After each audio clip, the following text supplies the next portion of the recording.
प्यारे विद्यार्थियों, आज हम प्रायिकता यानी कि प्रोबेबिलिटी के बारे में अध्ययन करेंगे। जैसा कि नाम से स्पष्ट हो रहा है, प्रोबेबिलिटी, इसको अपन अपनी भाषा में कह सकते हैं संभावना, कि किसी घटना के घटित होने की क्या संभावना है। यदि इस बात का हमको पहले से पता चल जाए, जैसे किसान को पता चल जाए पहले से कि इस बार मैं ये फसल की बुआई करता हूँ तो उपज किस प्रकार मुझे प्राप्त होने की संभावना है। एक व्यापारी को अपने व्यापार में भविष्य में होने वाली घटनाओं का यदि पूर्वानुमान हो जाए तो अपने व्यापार में वो और अधिक उन्नति कर सकता है, तरक्की कर सकता है। तो आज हम देखेंगे कि ये प्रायिकता क्या है, प्रायिकता की अवधारणा क्या है और प्रायिकता हम कैसे ज्ञात कर सकते हैं। हम प्रायिकता के संबंध में कुछ मूलभूत परिभाषाएं हैं, उनको अपने को ध्यान में रखना आवश्यक है। इन परिभाषाओं का यदि हम ध्यान रखेंगे, अवधारणाओं का हमको पता लगेगा, तब हम किसी भी प्रश्न को आसानी से हल कर पाएंगे। इसमें सबसे पहला है यादृच्छिक प्रयोग। इसको अपन कहते हैं रैंडम एक्सपेरिमेंट। आपने बहुत बार नाम सुना होगा रैंडम। यादृच्छिक प्रयोग का मतलब ये होता है कि ये एक ऐसा प्रयोग जिसके बारे में हमको सभी परिणाम पहले से ज्ञात हो। इसके सारे जो परिणाम हैं वो पहले से ज्ञात होते हैं। जैसे एक हम पासा है, आप खेलते होंगे अवकाश के समय, तो एक हम पासा यदि फेंकते हैं तो इसके सब परिणाम हमको पता है कि 1, 2, 3, 4, 5 और 6। इन 6 परिणामों में से कोई न कोई एक परिणाम हमको प्राप्त होगा। तो जिस घटना का, जिस प्रयोग का यदि सभी परिणाम हमको ज्ञात हो लेकिन ये ज्ञात नहीं हो कि कौन सा परिणाम हमको प्राप्त होगा, ये प्रयोग यादृच्छिक प्रयोग कहलाता है। इसी तरह हम सिक्के का उदाहरण ले सकते हैं। एक सिक्का यदि हम उछालते हैं, आपने देखा होगा मैच में हेड टेल करते हैं, तो सिक्के को उछालने पर हमको पता है कि इसके क्या परिणाम आ सकते हैं। 2 ही परिणाम आ सकते हैं, एक हेड आ सकता है या फिर टेल आ सकता है। 2 परिणाम हमको पता है कि इस प्रयोग के 2 ही परिणाम हैं। तो जिन प्रयोग के परिणाम हमको निश्चित पता हो कि इतने घटना घट सकती है, इतने तरह के रिजल्ट आ सकते हैं, लेकिन क्या रिजल्ट आएगा ये पता नहीं है, इस तरह का प्रयोग यादृच्छिक प्रयोग कहलाता है। दूसरा है अभिप्रयोग। अभिप्रयोग का मतलब ये है कि जिसके कई संभावित परिणाम हैं, उन सभी संभावित परिणाम को हम अभिप्रयोग कहते हैं। जैसे एक सिक्के को या पासे को हम उछालते हैं, ये एक अभिप्रयोग हुआ और इसके परिणाम स्वरूप घटनाएं घटती है। सिक्के को उछाला तो 2 घटनाएं संभावित होगी, या तो चित आएगा या फिर पट आएगा, जिसको अंग्रेजी में हेड टेल कहते हैं। तो ये घटनाएं कहलाती है चितपट और अभिप्रयोग। सिक्के को उछालना एक हमारा अभिप्रयोग है। इसके बाद में निशेष घटनाएं। निशेष घटना का मतलब क्या होता है कि किसी प्रयोग के कुल कितने संभावित परिणाम हैं, उन सभी संभावित परिणामों को हम निशेष घटनाएं कहते हैं। जैसे हमने पासे को उछाला तो इसके लिए 6 निशेष घटनाएं होगी। सिक्के को उछाला तो 2 निशेष घटनाएं होगी। तो ये निशेष घटनाएं होती है। और एक है अपवर्जी घटनाएं, यानी ऐसी घटना जिसको असंयुक्त घटना भी हम कहते हैं। ऐसी घटना जिसका एक घटना का दूसरी घटना पर कोई प्रभाव नहीं पड़े, उसको हम अपवर्जी घटना कहते हैं। जैसे सिक्के को उछाला आपने, तो सिक्के में हेड आ रहा है या टेल आ रहा है। हेड आता है तो उसका टेल पर प्रभाव नहीं पड़ता है, टेल आता है तो हेड पर प्रभाव नहीं पड़ता है। ये अपवर्जी घटना कहलाती है। एक संयुक्त घटना भी होती है, उसके बारे में भी आप समझ लें कि संयुक्त घटना क्या होती है। कि जैसे हमने एक थैले में 4 तो लाल गेंदे हैं और 3 सफ़ेद गेंदे हैं। अब यदि इसमें से एक प्रयोग हमने किया, एक गेंद निकाल ली और वो गेंद मान लीजिए लाल गेंद रही। अब वापस दूसरा जो प्रयोग करेंगे, तब हमारी जो घटना है वो इस एक लाल गेंद बाहर निकलने से उस घटना पर प्रभाव पड़ रहा है। तो ये संयुक्त घटना कहलाती है। और जिसका प्रभाव नहीं पड़े वो असंयुक्त घटना कहलाती है। तो ये मुख्य बातें हुई जिसका हमको सवाल हल करेंगे, समस्या हल करेंगे तब ध्यान रखना है। अब प्रायिकता समझने के लिए एक सूत्र है, उस सूत्र को आपको ध्यान में रखना होगा कि प्रायिकता ज्ञात करने के लिए पी का मतलब आप समझ लीजिए प्रोबेबिलिटी। ए क्या है?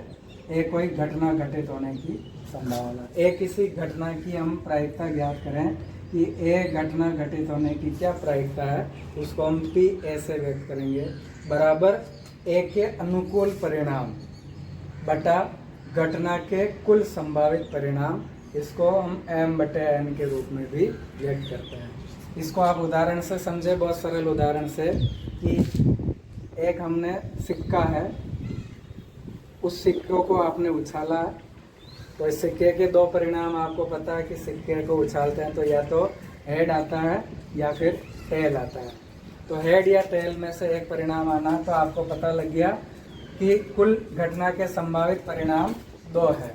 तो कुल 2 परिणाम संभावित हैं, इन 2 परिणामों में से कोई ना कोई एक परिणाम आएगा। अब यदि आपको ये ज्ञात करें कि सिक्के में हेड आने की क्या प्रायिकता है, तो हेड की प्रायिकता आपको स्पष्ट हो गया होगा कि हेड आने के अनुकूल परिणाम कितने हैं। आपने सिक्का उछाला तो हेड कितनी जगह है उस सिक्के में, आपको पता चल रहा है कि सिक्के में हेड केवल एक जगह है, तो एक के अनुकूल जो परिणाम है वो 1 है, बटे हुए घटना के कुल संभावित परिणाम, यानी सिक्का आपने उछाला तो कुल कितने संभावित परिणाम आपको पता चल गया होगा कि सिक्के के 2 संभावित परिणाम हैं, हेड भी आ सकता है या फिर टेल भी आ सकता है। तो हेड या टेल में से कुछ भी आ सकता है, तो घटना के कुल संभावित परिणाम 2 हो गए, और उस जो हमारी अनुकूल घटना है उसके अनुकूल एक परिणाम हुआ। यानी यदि रैंडमली आपने कोई सिक्का उछाला है तो उसकी प्रायिकता 1/2 है। इसी तरह से टेल आने की प्रायिकता भी 1/2 होगी। आप इससे दूसरा उदाहरण देखें, पासे वाला उदाहरण, कि एक आपने पासा फेंका ऊपर खेलने के लिए, आपको कहें कि अंक 3 आने की क्या प्रायिकता है, तो आपको पता है कि घटना के अनुकूल परिणाम उस पासे में 3 कितनी जगह लिखा हुआ है, एक जगह ही लिखा हुआ है, तो अनुकूल परिणाम तो 1 हुआ। और घटना के कुल संभावित परिणाम क्या क्या आ सकते हैं, 1 2 3 4 5 6, यानी कुल 6 परिणाम आ सकते हैं। तो अंक 3 आने की प्रायिकता बराबर 1/6। अब इससे दूसरा उदाहरण देखें कि सम अंक आने की क्या प्रायिकता है। जो अंक आएगा वो सम और विषम जानते होंगे आप, तो सम अंक आने की क्या प्रायिकता है, तो आपको पता है कि सम अंक पासे में क्या क्या आ सकते हैं, 2 आ सकता है, 4 आ सकता है और 6 आ सकता है। तो कुल 3 संभावित परिणाम हैं, तो घटना के अनुकूल परिणाम 3 और कुल संभावित परिणाम बराबर 6, तो बराबर 1/2, यानी सम अंक आने की प्रायिकता 1/2। इसी तरह विषम आने की भी 1 3 5 है तो 1/2। अब आप ये 3 शब्दावलियाँ और मैंने लिख रखी इधर, इनको समझें कि एक निश्चित घटना क्या होती है कि जिस घटना की प्रायिकता 1 होती है, जिसकी प्रायिकता सदैव 1 आती है, वो निश्चित घटना है। जैसे हम कोई घटना घटित होने की प्रायिकता ज्ञात करते हैं तो उसके अनुकूल परिणाम और बटे कुल संभावित परिणाम, यदि इसका मान बराबर 1 आ जाए तो इसका मतलब वह निश्चित घटना। 1 कब आ सकता है, जब m बराबर n होगा, यानी घटना के अनुकूल परिणाम भी उतने ही होंगे जितने कि कुल संभावित परिणाम होंगे। दोनों परिणाम यदि बराबर आ जाए तब उसका जो मान है प्रायिकता का 1 आता है। जितना, जैसे मान लीजिए यहाँ पर घटना के अनुकूल स्थितियाँ 2 है और कुल परिणाम भी 2 है, तो 2 से 2 कट गया बराबर 1। तो जहाँ प्रायिकता का मान 1 आ जाता है वह घटना निश्चित घटना कहलाती है, यानी 1 आ गया इसका मतलब वह घटना निश्चित रूप से घटने वाली है। एक होता है असंभव घटना, ये इसका बिल्कुल विपरीत है। असंभव घटना का मतलब वो घटना कभी भी घटित होने की संभावना नहीं है। इसको आप उदाहरण से समझे, जैसे निश्चित घटना को, कि आपने एक पासा फेंका और हम प्रायिकता ज्ञात करें कि एक अंक आने वाली संख्या, एक अंक आने वाली संख्या की क्या प्रायिकता है। तो आप पासा फेंकोगे तो जो अंक आएगा वो हमेशा 1 डिजिट सिंगल डिजिट में ही आएगा। तो 1 2 3 4 5 6 यानी कुल अनुकूल परिणाम 6 और घटना के कुल संभावित परिणाम भी 6। तो एक अंक आने वाली संख्या की प्रायिकता 1 आई, इसका मतलब वो निश्चित घटना है। दूसरा देखें असंभव घटना। असंभव घटना में जो उसकी प्रायिकता है वो सदैव प्रायिकता का मान 0 होता है। यदि किसी घटना की हम प्रायिकता ज्ञात करते हैं और उसका मान 0 आ जाए, 0 आ जाए, इसका मतलब उस घटना के घटित होने की संभावना बिल्कुल नहीं है, यानी वह संभव ही नहीं है, घटना असंभव है। इसका उदाहरण देखें, ये फिर से पासे का उदाहरण लें। एक पासा आपने फेंका यादृच्छिक रूप से और प्रायिकता ज्ञात कर रहे हैं हम कि अंक 0 आने की प्रायिकता। तो आपको पता है कि पासे में आप फेंकोगे तो अंक 0 कहाँ पर आएगा, आ ही नहीं सकता। तो घटना के अनुकूल जो परिणाम है वो 0 है और कुल संभावित परिणाम पासे में 6 है। तो 0 में आप 6 का भाग लगाएंगे तो 0 आएगा। तो जिसका प्रायिकता का मान 0 आ जाता है वो असंभव घटना है और जिसकी प्रायिकता 1 आ जाती है वो पूरी तरह से निश्चित घटना है। बाकी जितनी भी प्रायिकताएं हैं, प्रायिकता का मान है, वो सब इस रेंज में आएगा। इसको आप समझें कि किसी घटना के, एक घटना के घटित होने की संभावना वो क्या है, 0 के बराबर या 0 से बड़ा। यानी जो घटना ए है उसके घटित होने की संभावना या तो 0 हो सकती है या 0 से बड़ी हो सकती है। और इधर देखें, घटना ए के घटित होने की संभावना 1 के बराबर भी हो सकती है, 1 से कम भी हो सकती है। यानी आप कोई सा भी प्रायिकता का प्रश्न हल करेंगे, उसका जो मान है, उसकी जो परास है वो 0 से 1 के बीच होगी। 0 भी हो सकती है, 1 भी हो सकती है, 0 से बड़ी भी हो सकती है, 1 से छोटी हो सकती है, लेकिन 0 से कम नहीं हो सकती और 1 से ज़्यादा नहीं हो सकती। गणितीय समस्या से आप प्रायिकता ज्ञात करना सीखें। कि हमने एक समस्या क्रिएट करी है कि 2 सिक्कों को एक साथ उछालने पर, अब एक सिक्का नहीं है, 2 सिक्के हमने लिए, दोनों सिक्कों को हम एक साथ उछाल रहे हैं। जहाँ पर भी उछाल रहे हैं इसका मतलब वो घटना यादृच्छिक घटना है। परिणाम हमको पहले से पता है, लेकिन क्या परिणाम घटित होगा ये हमको पता नहीं है। तो 2 सिक्कों को हमने एक साथ उछाला तो हमने एक समस्या क्रिएट करी कि हेड आने की क्या प्रायिकता, कम से कम एक हेड आने का मतलब कम से कम एक हेड, कम से कम एक हेड आने की प्रायिकता हमको ज्ञात करनी। तो आप पहले ये अंदाजा लगाइए कि घटना के कुल संभावित परिणाम क्या क्या हो सकते हैं। दोनों सिक्के उछाले तो हमने एक सिक्का इधर उछाला, एक इधर उछाला, तो कुल 4 संभावित परिणाम बन सकते हैं। क्या हो सकता है कि या तो दोनों, पहले में भी हेड आए, दूसरे में भी हेड आए। ये भी हो सकता है एक सिक्के में हेड आए पहले में, दूसरे में टेल आए। ये हो सकता है पहले में टेल आए, दूसरे में हेड आए। और चौथा जो अंतिम परिणाम ये भी हो सकता है कि दोनों ही सिक्कों में टेल आ जाए। इसके अलावा और कोई परिणाम दोनों सिक्कों का आ ही नहीं सकता, बिल्कुल असंभव है। तो हम हेड आने की प्रायिकता ज्ञात करें तो घटना के अनुकूल परिणाम कितने हो गए। अब आपको इसमें से देखना पड़ेगा, क्या प्रश्न था कि कम से कम एक हेड आने की प्रायिकता। तो ये कुल 4 परिणाम आपके सामने हैं, इनमें आप देख लीजिए कि एक हेड तो आना ही चाहिए। तो यहाँ एक हेड आ रहा है, दूसरा यहाँ एक हेड आ रहा है, यहाँ पर भी एक हेड आ रहा है, यहाँ कोई हेड नहीं आ रहा है। इसका मतलब घटना के अनुकूल परिणाम अपने पास 3 आए और उस घटना के कुल संभावित परिणाम आपके सामने लिखे हुए हैं 4।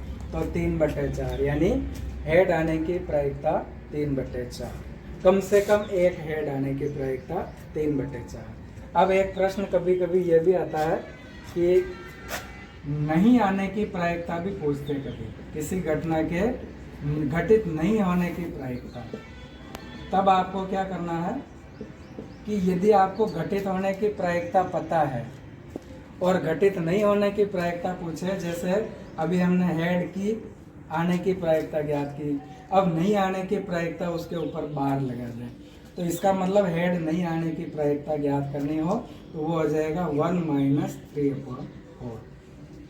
यदि आने की प्रायिकता आपके पास है तो उसको एक में से घटा दीजिए सदैव।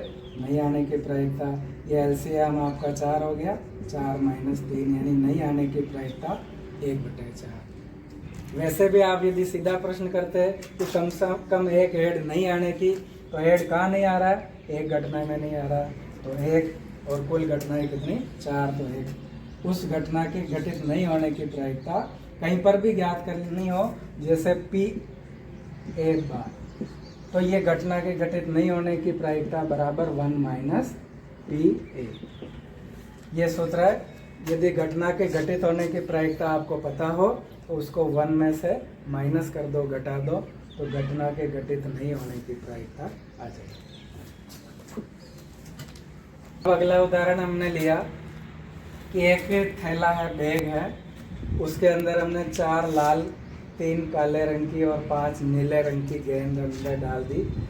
अब यादृच्छिक रूप से अंदर हाथ डाल करके एक गेंद अपने को बाहर निकालनी है, तो उस एक गेंद के काले कलर की गेंद आने की क्या प्रायिकता है, ये अगर आपको ज्ञात करना हो सूत्र वही रहेगा।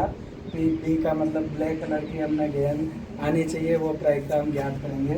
तो घटना के अनुकूल स्थितियाँ, यानी कुल काले रंग की कितनी गेंद है, वो 3 गेंद है, तो 3 में से कोई भी एक गेंद आ सकती है। और घटना के कुल संभावित घटनाएं कितनी है, तो संभावित घटनाएं 4, तो हमारे पास लाल है, 3 काली है और 5 हमारे पास नीली है, तो 3/12 यानी कि 1/4। तो काले रंग की गेंद आने की प्रायिकता 1/4। इसी तरह से लाल रंग की चाहिए आपको, तो आप देख लेंगे 4/12, 1/3। और नीले रंग की प्रायिकता ज्ञात करनी हो तो 5/12 आएगी।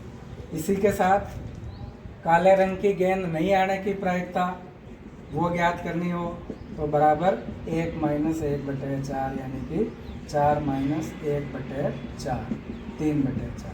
तो काले रंग की गेंद नहीं आने की प्रायिकता 3/4, आने की प्रायिकता 1/4, और आने की और नहीं आने की दोनों को सदैव जोड़ेंगे तो इन दोनों का योग हमेशा 1 आएगा। अगला उदाहरण सिक्के और पासे के अलावा एक ताश का भी प्रश्न आता है। बहुत सारे विद्यार्थियों को ताश की जानकारी होती है, बहुत सारे विद्यार्थियों को ताश की जानकारी नहीं होती। यदि आपको ताश के पत्तों की जानकारी नहीं है तो ये प्रश्न आप हल नहीं कर पाएंगे। तो सामान्य जानकारी मैं आपको दे दूं कि एक ताश की जो गड्डी होती है, उस ताश की गड्डी में कुल 52 पत्ते होते हैं। वो 52 पत्ते 4 प्रकार के होते हैं। एक ईंट का पत्ता होता है, एक पान का पत्ता होता है, एक हुकुम का पत्ता होता है और एक चिड़िया का पत्ता होता है। कुल 13 पत्ते चारों प्रकार के होते हैं। ईंट के भी 13, पान के भी 13, हुकुम के भी 13 और चिड़िया के भी 13। कुल 52 पत्ते हो गए। 4 प्रकार के, 2 रंग के होते हैं, यानी ताश में जो पत्ते हैं वो 2 ही रंग के होते हैं। 26 पत्ते हैं वो काले रंग के होते हैं और 26 पत्ते हैं वो लाल रंग के होते हैं। यानी जो ईंट और पान है वो उन पत्तों का रंग लाल होता है और जो हुकुम और चिड़िया है उसके पत्तों का रंग काला होता है। और फोटो वाले पत्ते 4 हर एक में होते हैं, ईंट में भी 4, पान में भी। फोटो वाला जो होता है गुलाम, बेगम, बादशाह और इस तरह के जो उसको 4 फोटो वाले हैं, इसका भी प्रश्न आ सकता है। अब हम समस्या देखें। एक ताश की गड्डी में से एक पत्ता अपन ने खींचा। उस पत्ते को खींचने पर हम क्या ज्ञात करना चाह रहे हैं कि कोई सा भी एक पत्ता की ईंट की बेगम आने की क्या प्रायिकता है। तो एक पत्ता आपने खींचा, आपको पता है कि एक पत्ता खींचा तो कुल संभावित घटनाएं तो 52 है। और अब उस ताश में ईंट की बेगम कितनी है, आपको दिख रहा है कि ईंट की बेगम पूरी ताश में एक ही होती है। तो कोई सा भी पत्ता हो वो हमेशा एक ही होता है, तो हमेशा उसकी प्रायिकता 1/52। दूसरा आप देखें कि केवल बेगम आने की क्या प्रायिकता है। तो ताश में चारों ही प्रकार के पत्तों में एक एक बेगम होती है, तो बेगम आने की प्रायिकता 4/52 यानी 1/13।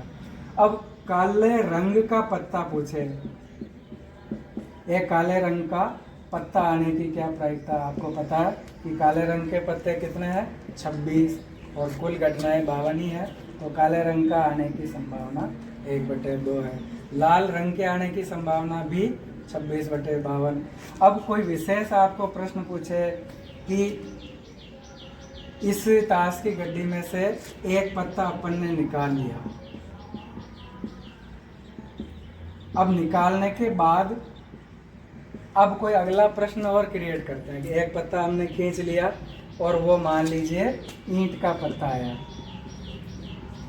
तो अब वो अगला प्रश्न बनता है कि एक पत्ता खींचने के बाद अब दोबारा एक पत्ता और खींचा, तो अब उसके ईंट की बेगम आने की क्या प्रायिकता है। तो आपको पता है कि अब ईंट की बेगम आने की प्रायिकता निकालेंगे तो ईंट की बेगम तो है तो एक ही, लेकिन अब जो घटनाएं संभावित घटने वाली है वो 51 ही बच्चे हैं, क्योंकि एक घटना पहले घट चुकी है। 51 तत्वों में से एक बेगम, अगर पहले ईंट की बेगम नहीं निकली तो उसकी संभावना अब 1/51 होगी।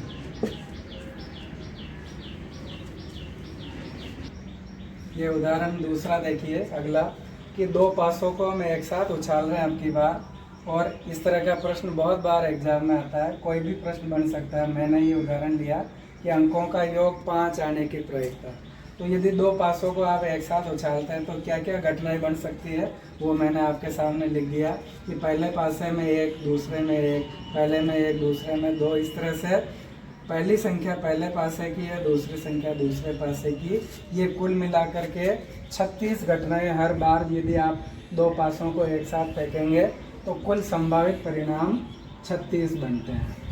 हमेशा 36 ही बनेंगे और यही परिणाम बनेंगे।